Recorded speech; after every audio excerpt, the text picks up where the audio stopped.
All right, what's going on, guys? T Blake here.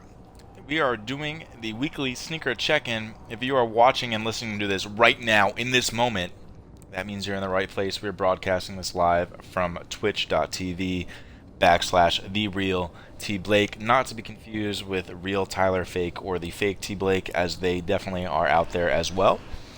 So we're gonna take precedent with the comments. So right now we're already up talking about Amazon Prime Day. If you weren't already hip to it, Amazon Prime Day is a big deal. Going to be celebrating Amazon's, I forget what anniversary it is, but tons of deals. Whether or not there's actually sneaker deals, I'm not really sure. I think it's really going to be focused around tech, so we will see what ends up actually happening with that. But if you're looking for that, I'll definitely link information down below when I re-upload this to YouTube. But getting into some more sneaker content, one of the things that you guys wanted to talk about that was super, I don't know, groundbreaking, is that the correct word?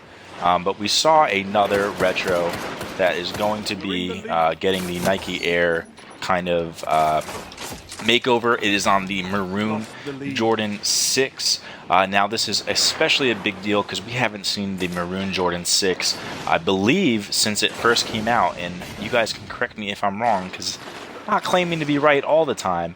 I believe that was 1992. So there's been a nice, long, really long gap in between the times that these have released. And I get a nice, quick double down as I go down, but it's definitely going to be an interesting time. I'm really hoping that retail is not over 225. Just will really break my heart because I'm gonna shell out the money no matter what. So if we can keep it under 225 and they don't tax us too bad, I would love to pick up that sneaker. But I have a funny feeling that it's going to be in the crazy town range of retail as I get quick scope coming right around. But we got some questions live in the Twitch thing, and we'll go back to Twitter as well. We're talking about the 72 and 10 Jordan 11s. This is, of course, the most recent Jordan 11 release coming out this December. In true classic Jordan brand fashion, they not only have perfect replicas out weeks and weeks and months before the launch, but we also have tons of people that apparently have them early, so we're getting some nice looks at them. Tumbled leather on the upper, not really sure how I feel about it. To me, I feel like patent is just what I associate it most with. Jordan, 11s, as I think most people do. So whether or not that patent leather kind of premium treatment actually translates into something that, I think really does, the Jordan 11 justice, I'm not really sure. But people are asking about my favorite Ronnie Fieg collab. I guess it's the one that he hasn't done yet. Definitely my favorite Ronnie Fieg collab. Real quick comment question. I won't even put up an image when I go and edit that one afterwards. But top 5 sneakers, looking forward to the rest of the year. Of course, we don't know what the Dornbecker Jordan Retro is going to be, but you already know I'll be calling in my favors for that release without a doubt. I love being able to get the Dornbecker Jordans for as low resale as I can. It seems to be every other year I get them for retail, and it's like a mix. It's like I get it for retail one year, other years I have to pay resale. Wow, that guy was awful. So this year, if the pattern consists and continues, I should be able to get wrecked by a giant rocket launcher and get the pairs for retail. So that should be nice. So that's really in top 5. It's too hard to tell. I really just don't know what's coming out. Again, those Maroon Jordan 6s, they'd be nice, but I just don't really know if I'll actually have an opportunity to pick those up. So we shall see.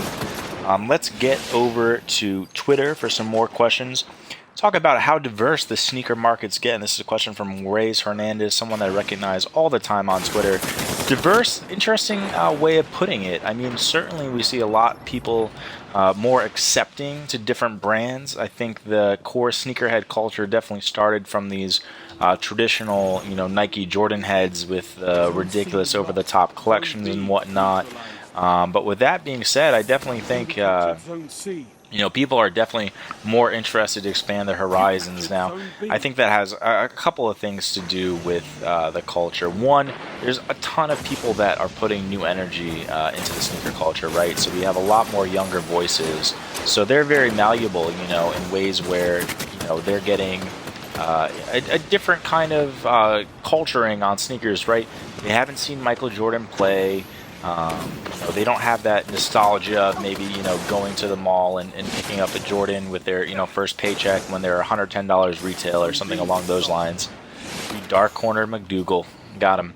So now we have the opportunity for brands like Adidas or Saucony or things like that to kind of really make some awesome releases and pump some new energy into that. So am I upset about it getting more diverse? No, I'm all for it. I think it's great. There's certainly a huge pie in the sky when it comes to the sneaker culture. And there's definitely enough room for everyone to kind of make their own space in this. So I'm definitely excited for that to see how where it goes. Got a little distracted as I was wrecking the team. Another good question, and this gets back to different brands and whatnot, is Adidas more creative than Nike? Well, it's hard to say per se who's more creative. That's kind of arbitrary, hard to really put a number on. But I will say I'm super impressed with Adidas Originals lineup of styles, which appear to be on the Adidas tubular model. So these photos, I don't know if they leaked. They honestly look like Adidas in-house photography. So I'd be really surprised if they leaked and it wasn't intentional. But man, these look great. They really combine that kind of Y3 aesthetic with just a really great looking model.